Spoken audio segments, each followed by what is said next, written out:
Good morning to all of you.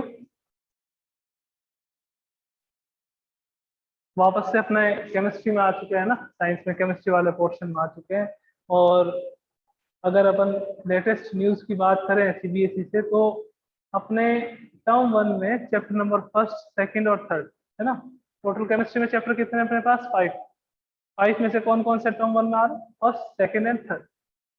और in last class of chemistry अपन ने क्या करा था, कंप्लीट कर लिया था चैप्टर सेकंड को। And I promise you that कि मैं आपको एक्टिविटीज भी करवाऊंगा, है ना। तो आज से अपन क्या करेंगे, एक्टिविटी के बारे में डिस्कस करेंगे। चैप्टर जो है वो अपना कंप्लीट हो चुका है, acid base and salt. Second chapter था, कंप्लीट हो चुका है। एक्टिविटी अपन कर रहे हैं ना। एक्टिविटी में जितना मैं इन्वॉल्व हूँ उतनी ही आपकी इन्वॉल्वमेंट चाहिए, बिकॉज आप चैप्टर कंप्लीट कर चुके हो। मतलब आंसर आ जाना चाहिए कि सर हाँ अब ये होगा, इसका ये होगा, इसका ये होगा, इसका ये होगा, बिकॉज अपन ने चैप्टर जो है वो कंप्लीट कर लिया acid base and salt. Book में जो एक्टिविटीज गिवन है, पर्टिकुलर टॉपिक की जो एक्टिविटीज है उसके बारे में अपन डिस्कस करेंगे ना इस क्लास में। तो एक्टिविटीज कंप्लीट करने के बाद में अपन स्टार्ट करेंगे चैप्टर नंबर थर्ड, जो अपने टर्म फर्स्ट का केमिस्ट्री का लास्ट चैप्टर है। ओके, सिलेबस के अकॉर्डिंग आइए देखते हैं, एक्टिविटी की बात करते हैं चैप्टर सेकंड के कि कौन कौन सी एक्टिविटीज है चैप्टर सेकंड में। सबसे पहले बात करें first activity. In first activity आपको कुछ एसिड गिवन है और उसके साथ साथ में आपको इंडिकेटर्स गिवन है, और आपको आइडेंटिफाई करना है कि एसिड और बेस की प्रेजेंस में उस इंडिकेटर का क्या कलर चेंज होगा। सॉल्यूशन का कलर चेंज हो रहा है या फिर लिटमस पेपर है तो क्या चेंजेस हो रहे हैं। तो आइए देखते हैं कौन कौन आंसर देता है। अपना हैंड रेज भी करना, अपना आंसर भी देना है ना। एक्टिविटी फर्स्ट एक्टिविटी में अपने को कुछ एसिड गिवन है, कुछ बेस गिवन है। लाइक एसिड, लाइक अपन देख लेते हैं कि एसिड जो है वो अपने को गिवन है। लाइक आपके पास आ गया HCl आ गया, आपके पास HNO3 आ गया, आपके पास H2SO4 आ गया। ये एसिड गिवन है कुछ, है ना। और साथ में अपने को क्या गिवन है, कुछ base. For example sodium hydroxide, for example potassium hydroxide. Sodium hydroxide and potassium hydroxide ये गिवन। आपको बताना है कि क्या क्या चेंजेस होंगे यहाँ पे अगर मैं यहाँ पे ब्लू लिटमस पेपर यूज करूं। ब्लू लिटमस पेपर यूज करूं तो क्या चेंज होगा लिटमस पेपर के कलर में। अगर मैं रेड लिटमस पेपर यूज करूं तो क्या चेंजेस होंगे। ओके, और साथ में मैं यूं कह दूं कि if I use phenolphthalein as indicator,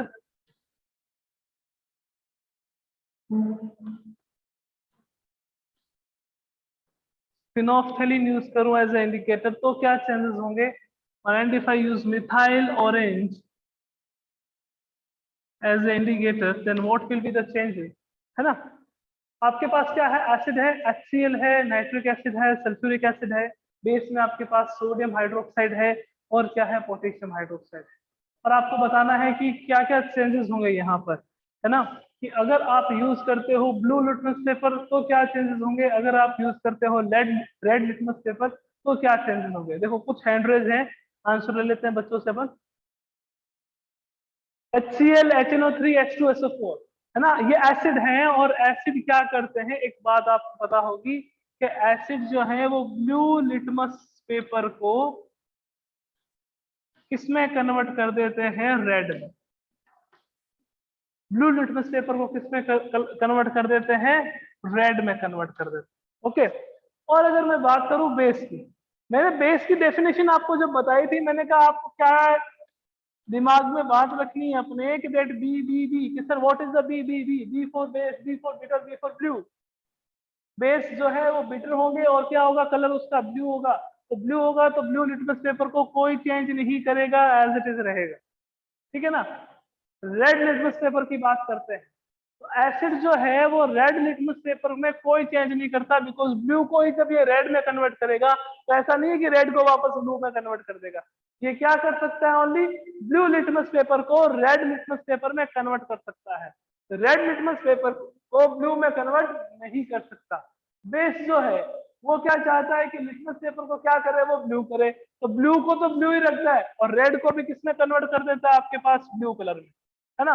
अब बात करें फिनोल्फथालीन की, मैंने आपको बताए थे कुछ इंडिकेटर्स के एग्जांपल, फिनोल्फथालीन भी बताया था, मिथाइल ऑरेंज भी बताया था ना। और तो फिनोल्फथालीन की बात करें तो phenolphthalein is an acidic indicator, phenolphthalein is an acidic indicator. Acidic indicator हो गया, इसका मीनिंग क्या हो गया कि दैट इन एसिडिक मीडियम इसमें कलर में कोई चेंज नहीं होगा, मतलब जो सॉल्यूशन है वो क्या रहेगा आपके पास, कलरलेस। सॉल्यूशन क्या रहेगा आपके पास, कलरलेस। ओके, अब अगर आपके पास बेसिक मीडियम है, like the aqueous solution of sodium hydroxide है, aqueous solution of potassium hydroxide है, तो इसका कलर कौन से में चेंज हो जाएगा, पिंक कलर में। किसमें चेंज होगा, पिंक में। कलरलेस था किसमें, एसिडिक में। यहां लिख देते हैं ताकि कोई कंफ्यूजन ना हो। एसिडिक मीडियम में क्या होगा, कलरलेस। बेसिक मीडियम में क्या हो जाएगा बेटा, पिंक हो जाएगा। क्या हो जाएगा, पिंक, है ना। मिथाइल ऑरेंज की बात करें, अब देखो ऑरेंज, मिथाइल ऑरेंज, तो कुछ को क्या लगता है कि ऑरेंज होगा, कलर ऑरेंज नहीं होगा। एसिडिक मीडियम में कलर डिफरेंट होगा, बेसिक में डिफरेंट होगा। एसिडिक मीडियम की बात करें तो एसिडिक मीडियम में रेड कलर, और बेसिक मीडियम में बात करें तो ये किसमें कन्वर्ट हो जाएगा, येलो कलर में, है ना। रेड और आपके पास कौन सा आ जाएगा, येलो कलर। ये अपने पास फर्स्ट एक्टिविटी थी। अगर समझ आ गई हो अच्छे से तो सभी हैंड रेज कर दीजिए अपना, सभी हैंड रेज कर दीजिए बच्चों, अगर ये क्लियर है तो फिर चलते हैं एक्टिविटी सेकंड में। सेकंड एक्टिविटी की बात करते हैं। सेकंड एक्टिविटी को बहुत शॉर्ट में लिखेंगे अपन, है ना, बहुत ही लंबा दे रखा है उसमें। वो ऑल्फैक्टरी इंडिकेटर पे बेस्ड है। देखते हैं क्या होते हैं ऑल्फैक्टरी इंडिकेटर। एक्टिविटी करवा रहा हूँ, इस समय इस चैप्टर जो है वो वापस क्या हो रहा है, रिवाइज हो रहा है ना। चैप्टर क्या हो रहा है, रिवाइज। ये ध्यान रखना। एक्टिविटी सेकंड की बात कर रहे हैं। एक्टिविटी बहुत ज्यादा इंपॉर्टेंट, बिकॉज कभी कभी क्वेश्चन आ जाते हैं। आप क्वेश्चन देखोगे ऑब्जेक्टिव के कई सारे, बिकॉज अपना टर्म वन ऑब्जेक्टिव है ना। तो गैसेस कौन सी कब निकलती है और उसका पता कैसे चलता है कि देट ये स्पेसिफिक गैस निकल रही है बाहर। अगर आप कोई रिएक्शन करवाते, लाइक आपने एसिड की रिएक्शन मेटल के साथ करवा दी, तो कौन सी गैस निकल रही है। आपने मेटल कार्बोनेट की रिएक्शन एसिड के साथ करवा दी, मेटल हाइड्रोजन कार्बोनेट की रिएक्शन एसिड के साथ करवा दी, which gas will be evolve, और how to identify that gas, कैसे आइडेंटिफाई करेंगे उस गैस को, वो भी अपन देखेंगे ना। Activity second, activity second is based on olfactory indicator. Activity second is based on olfactory indicator. क्या दे रखा है, देखो कौन कौन से ऑल्फैक्टरी इंडिकेटर दे रखे हैं। एक आपको दे रखा है अनियन एक्सट्रैक्ट, एक आपको दे रखा है वनीला एक्सट्रैक्ट, और एक आपको दे रखा है क्लोव ऑयल। अब अनियन है तो उसकी भी स्पेसिफिक स्मेल होती है, वनीला है उसकी भी स्मेल होती है, और क्लोव ऑयल जो है उसकी भी स्पेसिफिक स्मेल होती है। जो स्मेल पे बेस्ड होते हैं, जो ऑर्डर पे बेस्ड होते हैं, वो इंडिकेटर जो ऑर्डर पे बेस्ड होते हैं, मीन्स ऑर्डर बेस्ड का मीनिंग क्या हो गया कि डिफरेंट मीडियम में डिफरेंट ऑर्डर देंगे। ऑर्डर का मतलब क्या होगा, स्मेल। स्मेल इनकी डिफरेंट मीडियम में डिफरेंट होगी, तो उस टाइप के इंडिकेटर्स को अपन क्या कहते हैं बच्चों, ऑल्फैक्टरी इंडिकेटर। ऑल्फैक्टरी इंडिकेटर कहते हैं।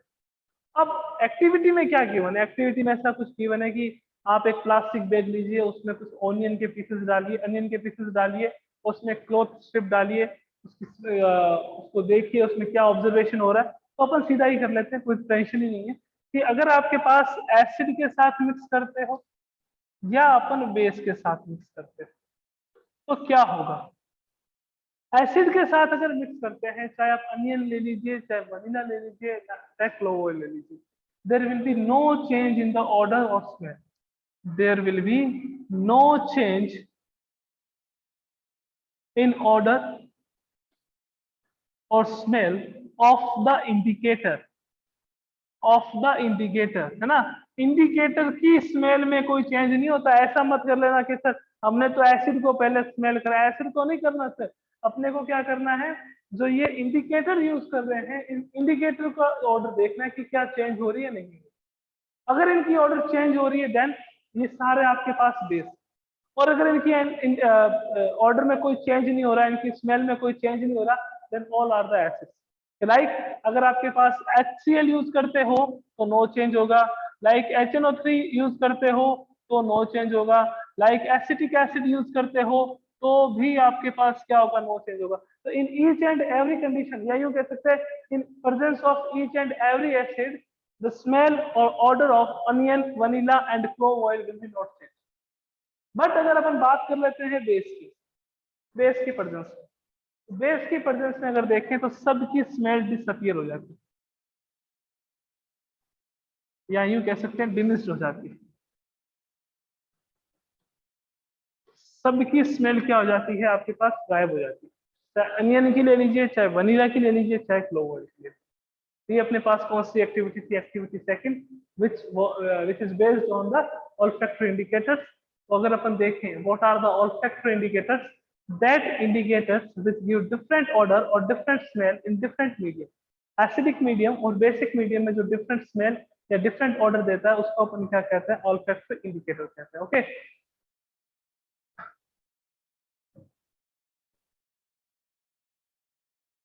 स्टार्टिंग वाली जो दो एक्टिविटी है वो किस पे बेस्ड है, एसिड और बेस की प्रॉपर्टी, या फिर यूं कह सकते हैं इंडिकेटर पे based.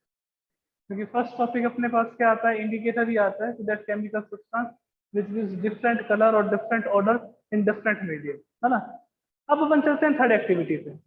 Third activity is based on properties of acid और बेस, है ना। थर्ड जो है वो आपके पास एसिड की प्रॉपर्टी पे और बेस की प्रॉपर्टी पे, बिकॉज जो बुक्स में गिवन है वो एसिड और बेस की केमिकल प्रॉपर्टीज को साथ में दे रखा है। अगर अपन बात करें, जो अपने नोट्स की बात करें, तो उसमें अपन ने एसिड की प्रॉपर्टीज को अलग लिया, बेस की प्रॉपर्टी को अलग लिया। जो एनसीईआरटी है उसमें एसिड और बेस की प्रॉपर्टीज को साथ में दे रखा है। तो केमिकल प्रॉपर्टीज पे अगली एक्टिविटी आती है, नेक्स्ट एक्टिविटी। आइए देखते क्या।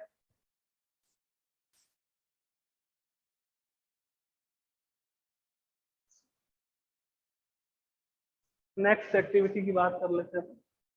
देखो, आपके पास बच्चों एक टेस्ट ट्यूब है,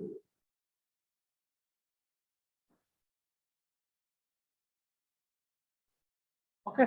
ये टेस्ट ट्यूब है, इसको यहां से कॉर्क लगा रखी है। सर कॉर्क क्या होता है, कॉर्क मतलब इसको पैक कर रखा है यहाँ, है ना।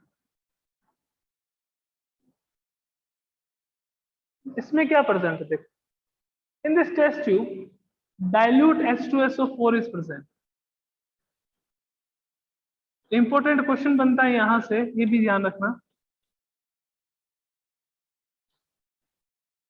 और अभी इस क्वेश्चन के बारे में अपन डिस्कस भी करेंगे। डाइल्यूट H2SO4 प्रेजेंट, ये स्टैंड है यहाँ पे, ओके। ये भी जाना है कि यहाँ पे एक स्टैंड होगा, स्टैंड से test tube connect, okay. Otherwise नीचे गिर जाएगी। और उसके अंदर अपने पास क्या है, dilute sulphuric acid, dilute sulfuric acid and some zinc granules are present, some zinc granules are present in this test tube।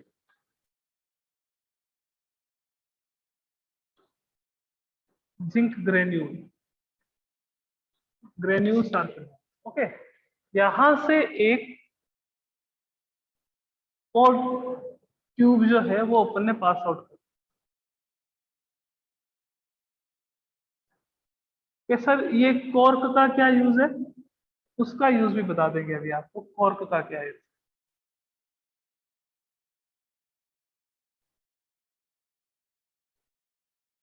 Diagram पे मत जाना बच्चों, कंसेप्ट पे जाना कि क्या कंसेप्ट लेके आए।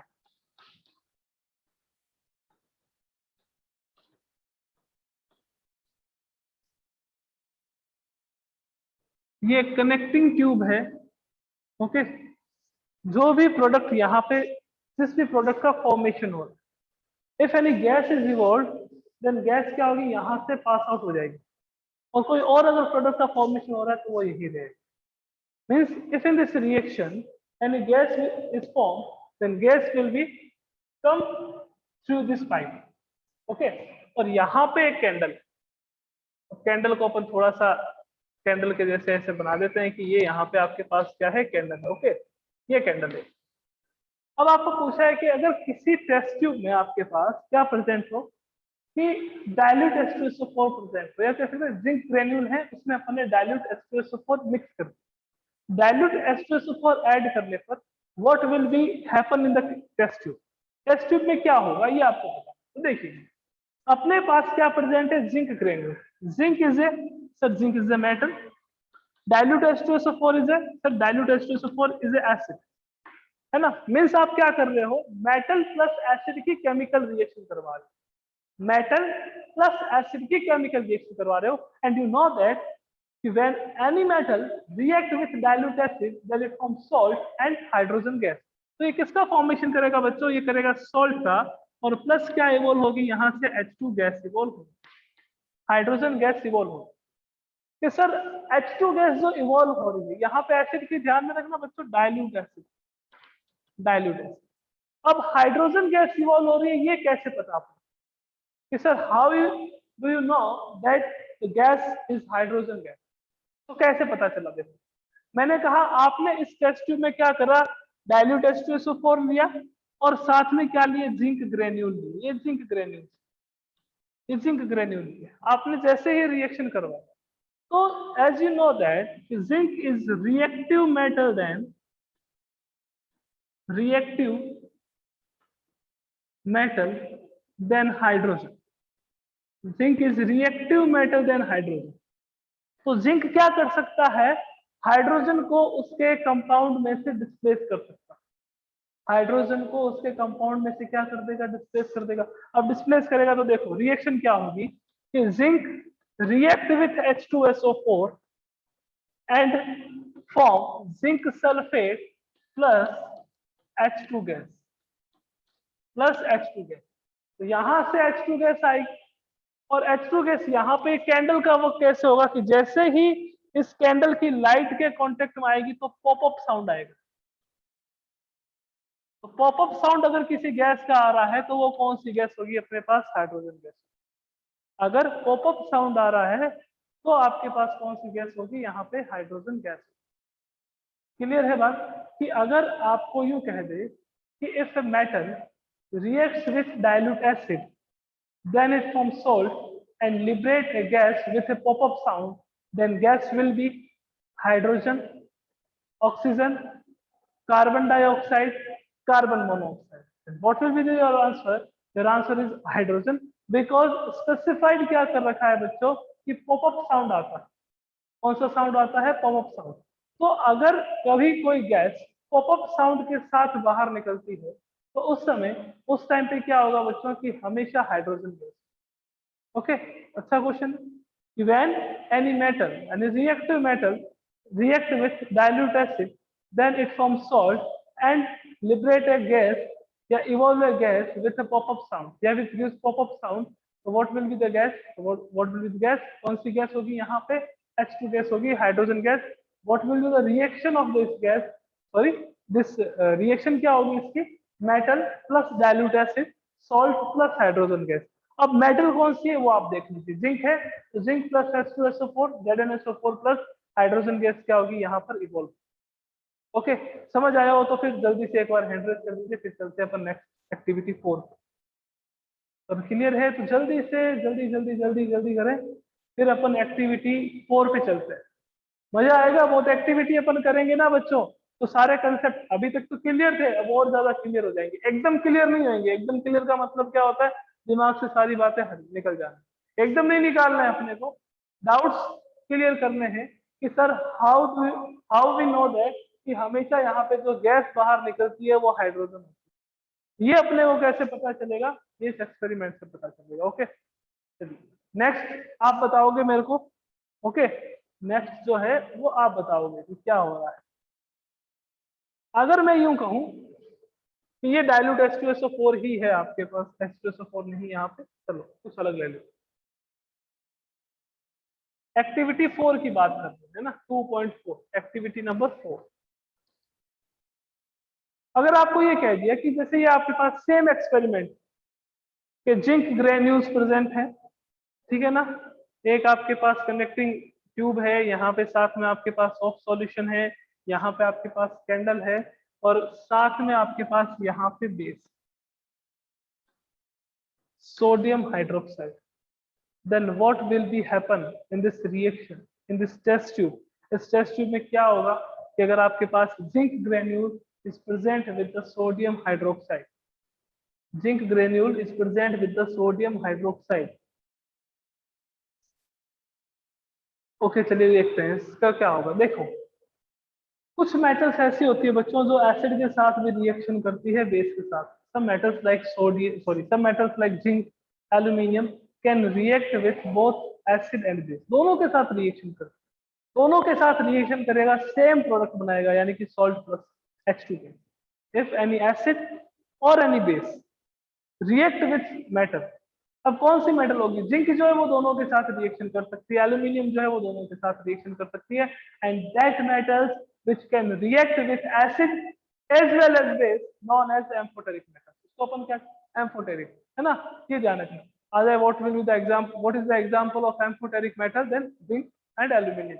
What is the reaction of zinc with acid and base, तो एसिड के साथ रिएक्शन अपन ने कर दी, बेस के साथ भी अगर रिएक्शन करेगी, कि अगर आपके पास कोई मेटल है जो रिएक्शन कर सकती है किसके साथ, बेस के साथ, रिएक्शन कर सकती है बेस के साथ, वो भी किसका फॉर्मेशन करेगी बच्चों, वो भी सोल्ट प्लस कौन सी गैस लिबरेट करेगी, हाइड्रोजन गैस। कौन सी गैस लिबरेट करेगी, hydrogen gas. Sir chemical reaction क्या होगी, तो लाइक देखो Zn प्लस 2NaOH, तो किसका फॉर्मेशन होगा, Na2ZnO2, Na2ZnO2 प्लस किसका फॉर्मेशन होगा, प्लस आपके पास H2 gas. Na2ZnO2 is known as sodium zincate, sodium zincate। In sodium zincate Na plus is the cation and ZnO2 is the anion। ये आपके पास anion हो, तो sodium ion and zincate ion, sodium ion and zincate ion, sodium zincate का formation होगा और किसका formation होगा, hydrogen gas का विथ पॉपअप साउंड। मींस आपके पास बेस के साथ जनरली जिंक की रिएक्शन करवा दो और एल्यूमिनियम की रिएक्शन करवा, अदरवाइज कोई और मेटल लाइक मैं कह दूं कि Na है यहाँ पे और NaOH की रिएक्शन करवाओ तो पॉसिबल नहीं है, बिकॉज मेटल्स जो है वो भी बेसिक नेचर की होती है और वो बेस के साथ रिएक्शन नहीं करेगा। कोई भी कंपाउंड किसके साथ रिएक्ट करेगा, अपने से जस्ट अपोजिट नेचर वाले कंपाउंड के साथ रिएक्शन करेगा। कोई भी एलिमेंट है, कोई भी कंपाउंड है, किसके साथ रिएक्शन करेगा, अपने जस्ट अपोजिट नेचर वाले रिएक्टेंट के, सॉरी एलिमेंट के साथ या कंपाउंड के साथ। लाइक Na है, HCl के साथ रिएक्शन कर सकता है because the nature of sodium is basic and the HCl is acidic. Okay, carbon dioxide है, can react with, carbon dioxide की बात करें तो वो किसके साथ रिएक्शन कर सकता है, वो बेस के साथ, because carbon dioxide is an acidic oxide. Okay, तो कुछ एलिमेंट्स से पता होना चाहिए अपने को कि कौन सा एलिमेंट एसिडिक कैरेक्टर रखता है, कौन सा कंपाउंड या एलिमेंट बेसिक कैरेक्टर रखता है। तो 4 एक्टिविटीज जो है वो कंप्लीट हो गई। आइए चलते हैं नेक्स्ट फिफ्थ एक्टिविटी। ये भी बहुत इंपॉर्टेंट, बहुत ज्यादा इंपॉर्टेंट, मीन्स क्वेश्चन बनने के चांसेस एक्टिविटी 5 से 100%, 100% चांस है कि सर ऐसा क्या। आइए देखते हैं क्या है इसमें। एक्टिविटी 2.5 की बात कर लेते हैं। आपके पास एक टेस्ट ट्यूब है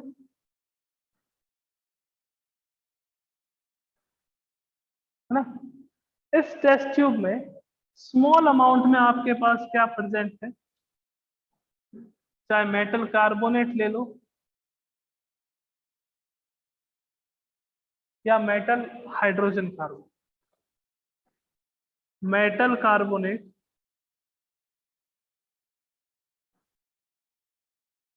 और मेटल हाइड्रोजन कार्बोनेट।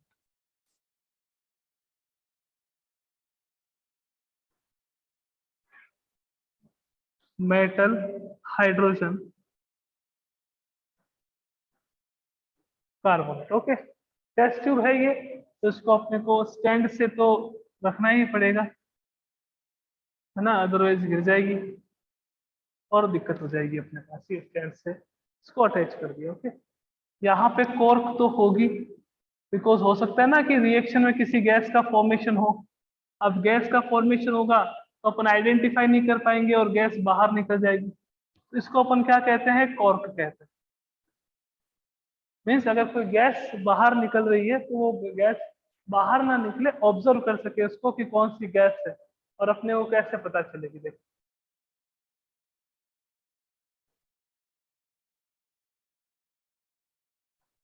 यहां से एक कनेक्टिंग ट्यूब लेंगे अपन, अभी तक डायग्राम कंप्लीट नहीं हुआ है। साथ में यहाँ पे क्या प्रेजेंट होगा, डाइल्यूट HCl।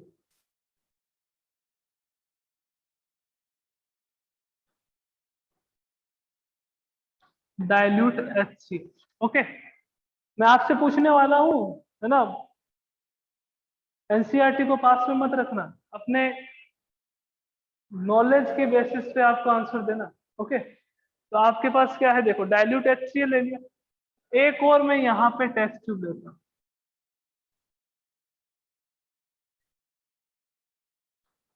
ठीक है। इस टेस्ट ट्यूब में मेरे पास क्या है, lime water.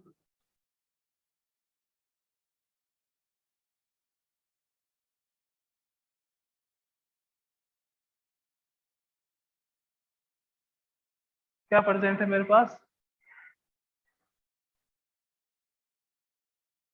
Lime water present है, यानी कि कैल्शियम हाइड्रोक्साइड का aqueous solution, aqueous solution of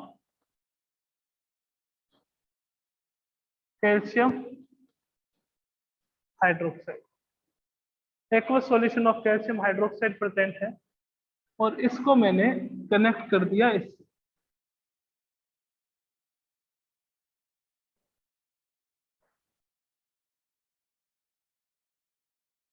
ये इसको कनेक्ट कर दिया।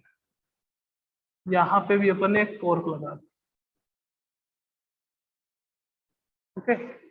अब आपको ये बताना है कि what will be happen if I take some amount of NaHCO3 और Na2CO3, मीन्स सोडियम कार्बोनेट और सोडियम हाइड्रोजन कार्बोनेट, और we can say that metal carbonate और metal hydrogen carbonate and some amount of acid in this test tube, ठीक है।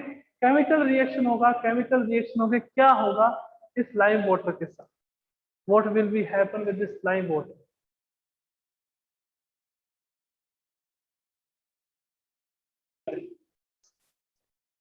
In this test tube, we have some amount of acid with metal carbonate or metal hydrogen carbonate. Okay. So when any metal carbonate or metal hydrogen carbonate react with metal carbonate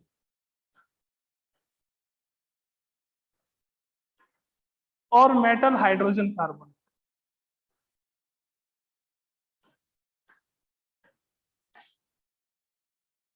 metal carbonate and metal hydrogen carbonate react with any acid, react with any acid, HCl, H2SO4, HNO3, etc. Then it will form salt plus water plus CO2 gas. कौन सी gas का formation करेगा, CO2 gas. CO2 gas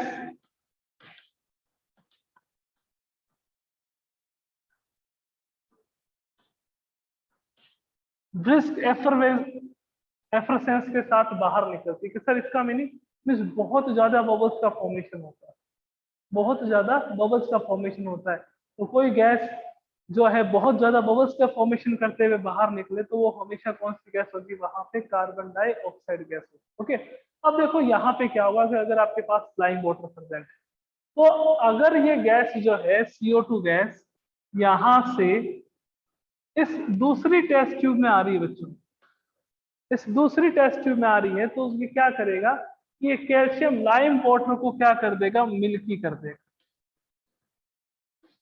lime water को क्या कर देगा, milky के। Sir क्यों, lime water का फॉर्मूला क्या होता है बच्चों, कैल्शियम हाइड्रोक्साइड। इसकी रिएक्शन आप किसके साथ कराओगे, कार्बन डाइऑक्साइड के साथ।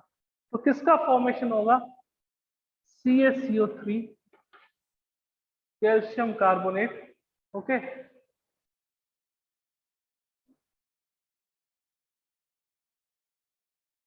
प्लस आपके पास वाटर का फॉर्मेशन होगा। तो लाइम वाटर को क्या, लाइम वाटर को क्या कर देगा, मिल्की कर देगा। अगर आप क्या कर रहे हो यहाँ पे कि आप CO2 को कार्बन डाइऑक्साइड इस लाइम वाटर के साथ जाता है तो ये लाइम वाटर को क्या कर देता है, मिल्की। और अगर बहुत ज्यादा टाइम तक अगर आप इसमें CO2 गैस पास आउट करते हो तो ये मिल्कीनेस जो है वो डिसअपियर हो जाती है। मिल्कीनेस जो है वो क्या हो जाती है, डिसअपियर, यानी कि खत्म हो जाती है। तो पहले क्या करेगा, लाइम वाटर को मिल्की करेगा, और after some time the milkiness of the lime water या मिल्कीनेस जो है सॉल्यूशन की, वो धीरे धीरे डिसअपियर हो जाएगी due to the excess amount of carbon dioxide. Carbon dioxide बहुत ज्यादा अमाउंट में होगा, इसके कारण से मिल्कीनेस क्या होगी, डिसअपियर होगी। अब ऐसा क्यों होता है, किसके फॉर्मेशन के कारण से होता है कि कैल्शियम हाइड्रोक्साइड का जो एक्वस सॉल्यूशन है वो CO2 के साथ रिएक्शन करता है तो क्या बनता है, और जो वो 15 प्रोडक्ट है यानी कि जो मिल्कीनेस है वो किसके कारण से डिसअपियर हो रही है, if access amount of CO2 उसमें ऐड होती है। तो सारे अपन सब देखेंगे कल की क्लास में। ओके, तो बच्चों मिलते हैं नेक्स्ट क्लास में इसके कुछ रिएक्शंस के साथ और नेक्स्ट एक्टिविटी के साथ। Okay, thank you, bye.